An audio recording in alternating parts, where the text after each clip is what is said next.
Hello student, आपका स्वागत है हमारे यूट्यूब चैनल ग्राउंड टीच में। आज हम छत्तीसगढ़ माध्यमिक शिक्षा मंडल रायपुर माह अगस्त का असाइनमेंट नंबर फर्स्ट का सॉल्व करेंगे। आज हम कक्षा 12वीं के विषय रसायन शास्त्र को सॉल्व करेंगे। तो आपने अभी तक हमारे चैनल को सब्सक्राइब नहीं किया है तो जल्द से सब्सक्राइब कर दीजिए और वीडियो को अपने दोस्तों के साथ, फ्रेंड के साथ जरूर शेयर करना ताकि उन्हें भी असाइनमेंट लिखने में कोई दिक्कत ना हो। तो चलिए हम लोग स्टार्ट करते हैं। आज का हमारा प्रश्न नंबर फर्स्ट है, अंतः केंद्रित घनीय सेल और फलक केंद्रित घनीय सेल, साथ में ऐसे क्रिस्टल दोष जिसमें घनत्व कम हो जाता है। तो चलिए शुरू करते हैं। उत्तर क्रमांक फर्स्ट, अंतः केंद्रित घनीय सेल। इस प्रकार के यूनिट सेल में जालक बिंदु घन के सभी कोनों के साथ साथ पूरे यूनिट सेल के मध्य में भी होता है। तो इसे हम बीसीसी या अंतः केंद्रित घनीय सेल या बॉडी सेंटर्ड सेल कहते हैं। इसमें आपको ये दिख रहे होंगे कि आठों कोनों पे हमने एक एक जालक बिंदु को रखा है, साथ में पूरे सेल के जो सेंटर पॉइंट होता है वहाँ पे हम एक जालक बिंदु रखते हैं। अब साथ ही आप बीसीसी सेल में परमाणु संख्या का योगदान कितना होता है उसे काउंट कर सकते हैं। तो आप देख रहे हैं 8 कोने पे 8 सेल है, तो 8 × 1/8, क्योंकि 1/8 इसका डोनेशन होता है +1।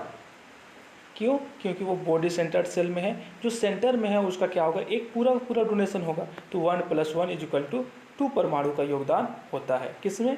बीसीसी में। अब हम लोग चर्चा करते हैं किस पे, फलक केंद्रित घनीय सेल पे, ब नंबर। तो इस प्रकार के यूनिट सेल में जालक बिंदु घन के सभी कोनों के साथ साथ प्रत्येक फलक के मध्य बिंदु पे भी स्थित होता है। यदि आप यहाँ पे डायग्राम में देख पा रहे होंगे तो देखिए 8 कोनों पे तो प्रेजेंट है, लेकिन जो ऊपर का फलक है, नीचे का फलक है, बाएं का फलक है और दाहिने साइड का फलक है, इसके साथ साथ सामने और पीछे के फलक है, उनके सेंटर पे भी एक एक जालक बिंदु पाया जाता है। अब इसमें हम परमाणु संख्या यदि काउंट करें तो 8 कोनों पे है, तो 8 × 1/8 हो जाएगा, प्लस कितने फलक पे हैं? 6 फलक पे हैं, तो 6 × 1/2, इसलिए क्योंकि आप देखेंगे तो इसके जस्ट बगल में एक और भी तो सेल पाया जाएगा फलक, उस पर आधा डोनेशन हो जाता है सभी फलक पे, तो 1/2 से इसको हम मल्टीप्लाई करते हैं। तो इस प्रकार से आपको 1 + 3 = 4 परमाणु का डोनेशन होता है।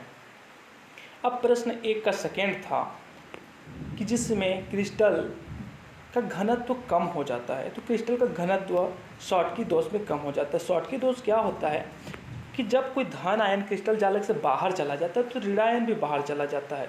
क्यों? उसकी विद्युत उदासीनता को बनाए रखने के लिए। और जब वह भी क्रिस्टल जालक से बाहर चला जाएगा तो उसकी घनत्व क्या होगी? कम हो जाती है। तो इस प्रकार से शॉटकी दोष को आप लिख सकते हैं। शॉटकी दोष यहाँ पे आपको डायग्राम भी दिया गया है। ये देखिए शॉटकी दोष का डायग्राम, एक धन आयन रिक्ति चला जा रहा है और एक ऋण आयन रिक्ति हो जा रहा है उत्पन्न। अब इसके कारण इस पर क्या परिणाम पड़ता है इस क्रिस्टल जालक पे, तो परिणाम भी दिया हुआ है। क्रिस्टल जालक का घनत्व कम हो जाता है, क्रिस्टल विद्युत का चालक हो जाता है, क्रिस्टल की जालक ऊर्जा कम हो जाती है। अब हम लोग प्रश्न क्रमांक 2, हिमांक में अवनमन क्या है, इसकी सहायता से विलय का आणविक द्रव्यमान कैसे ज्ञात करते हैं, इस पर चर्चा करते हैं। तो सबसे पहले हम समझते हैं कि हिमांक में अवनमन क्या है। तो जब किसी विलायक में कोई अवाष्पशील विलेय मिला दिया जाता है तो हिमांक कम हो जाने की प्रक्रिया जो होती है उसे हम हिमांक में अवनमन कहते हैं। जैसे यदि हम उदाहरण ले लें कि जल क्या है, हमारा एक विलायक है, उसमें हम कोई अवाष्पशील विलेय, जैसे यदि हम सोडियम क्लोराइड भी मिला देते हैं, नमक मिला देते हैं, तो बर्फ बनने की जो प्रक्रिया होगी जल की और सोडियम क्लोराइड मिलाया हुआ का बर्फ बनने की प्रक्रिया जो होगी, हिमांक बनने की, हिम बनने की, उसमें कुछ अंतर आ जाती है। वही आपका हिमांक में अवनमन कहलाता है। अब आगे दिया है आपका कि विलेय का आणविक द्रव्यमान ज्ञात कीजिए। तो आणविक द्रव्यमान ज्ञात करने का एक फॉर्मूला होता है जो आपको सिद्ध करने के लिए बोला है, तो ये आप नोट कर सकते हैं। इसके द्वारा आपका आणविक द्रव्यमान कैसे ज्ञात करते हैं यह सिद्ध हो जाएगा। इस प्रकार से आपका ये सेकेंड क्वेश्चन कंप्लीट होता है। अब हम थर्ड क्वेश्चन की बात करते हैं। तो थर्ड क्वेश्चन क्या है हमारा, बेंजीन विलयन में 30% द्रव्यमान की दृष्टि से कार्बन टेट्राक्लोराइड है, तो बेंजीन का मोल प्रभाव ज्ञात कीजिए। अब क्या बोला, 30% द्रव्यमान की दृष्टि से कौन है? कार्बन टेट्राक्लोराइड है, तो 70% हमारा क्या होगा? बेंजीन होगा। यदि हम ओवरऑल माने कि हमारे क्या है 100 ग्राम का विलयन है, तो इसमें से 70 ग्राम आपका बेंजीन हो जाएगा और 30 ग्राम आपका कार्बन टेट्राक्लोराइड हो जाएगा। ठीक है, जो दिया है करके आप लिख लेंगे। अब आता है तो C6H6 का मोलर द्रव्यमान मतलब बेंजीन का आणविक द्रव्यमान, तो जो उनका परमाणु द्रव्यमान होता है उन्हीं को जब आप जोड़ देंगे तो उनका मोलर द्रव्यमान मिल जाता है। तो 78 हो जाएगा आपका किसका, बेंजीन का मोलर द्रव्यमान। अब बात आती है कार्बन टेट्राक्लोराइड का मोलर द्रव्यमान। तो क्लोरीन का जो होता है वो होता है 35.5 होता है और कार्बन का 12 होता है। दोनों को जब आप जोड़ देंगे तो 154 ग्राम मोल इनवर्स आपका मोलर द्रव्यमान आ जाएगा।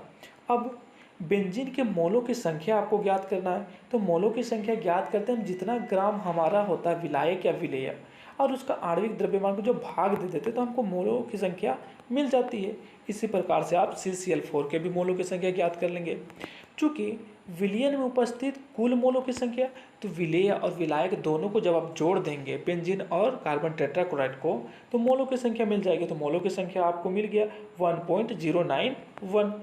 अब क्या है कि बेंजीन का मोल प्रभाज ज्ञात करना जो आपको प्रश्न में दिया था। तो बेंजीन की जो मोलों की संख्या थी उसको आप डिवाइड कर देंगे इससे कुल मोलों की संख्या से, तो आपको मोल प्रभाज मिल जाएगा। ये आपका क्वेश्चन में था। अब आप यदि चाहें तो कार्बन टेट्राक्लोराइड का भी ज्ञात कर सकते हैं।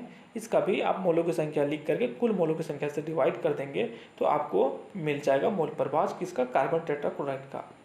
अब हम इसका जो सेकेंड पॉइंट था, सेकेंड पॉइंट क्या बोला था, गैस को द्रव में जो घोलते हैं तो उसमें ताप का क्या प्रभाव पड़ता है उसके बारे में पूछा था। तो देखो, जब कोई गैस द्रव में घुलती है तो ऊष्मा बाहर निकलती है, अर्थात गैस क्या होगा, द्रव में घुलना ऊष्माक्षेपी अभिक्रिया कहलाएगा। तो लेसातली के नियम के अनुसार होता है कि ताप बढ़ाने पर अभिक्रिया उस दिशा में जाती है जिधर ताप में कमी हो जाए, अतः ताप बढ़ाने से अभिक्रिया पश्चिम दिशा में जाती है, अर्थात ताप बढ़ाने से गैसों की द्रवों में विलेयता कम हो जाती है। यही आपका सवाल था कि क्यों कम हो जाती है, तो यही कारण था। अब हम प्रश्न 4 देखते हैं। प्रश्न 4 में एक आपको गैल्वेनिक सेल दिया हुआ है, इसके कुछ पॉइंट्स ज्ञात करना है, सेल बनाना है फर्स्ट में, फिर सेल ई नोट का मान ज्ञात करना है, फिर धनात्मक और ऋणात्मक इलेक्ट्रोड का मान ज्ञात करना है। तो कुछ नहीं करना है आपको, केवल सिंपल सी जो अभिक्रिया होती है उसे आपको दर्शाना है। तो देखिए, क्रोमियम जो है सॉलिड वो क्रोमियम 3+ में एक्वस में चेंज हो रहा है। तो कैसे चेंज होगा वह उसको दर्शाना है। और जो कैडमियम है आपका 2+ है एक्वस, वह कैडमियम सॉलिड में चेंज हो रहा है। तो इसका आप सेल अभिक्रिया लिख देंगे। एनोड है जो क्रोमियम 3+ में चेंज हो रहा है और कैडमियम 2+ कैडमियम सॉलिड में चेंज हो रहा है, ये कैथोड पे हो रहा है। और बीच में जो हम डबल डंडे से दर्शाते हैं वो क्या होता है, हमारा लवणस्वती होता है जिसे हम ब्रिजसॉल्व कहते हैं। अब ई नोट सेल ज्ञात करना है, तो कैथोड माइनस एनोड ये फॉर्मूला होता है और कैथोड माइनस एनोड का वैल्यू ये आपका को दिया हुआ है। इन मानों को आप रख दीजिए और आपका ई सेल मिल जाएगा। अब नंबर था कि धनात्मक इलेक्ट्रोड पर होने वाली अभिक्रिया। तो धनात्मक इलेक्ट्रोड पर कौन सी अभिक्रिया आपकी हो रही है, तो धनात्मक इलेक्ट्रोड में कैडमियम 2+ जो है 6 इलेक्ट्रॉन ग्रहण कर सॉलिड में क्या हो रही है, अपचयित हो जा रही है। ये होगा आपका किसमें, धनात्मक इलेक्ट्रोड पे होगा, ठीक है, किस पे, कैथोड पे होगा। और फिर क्या आपका ऋणात्मक इलेक्ट्रोड पे होने वाली अभिक्रिया।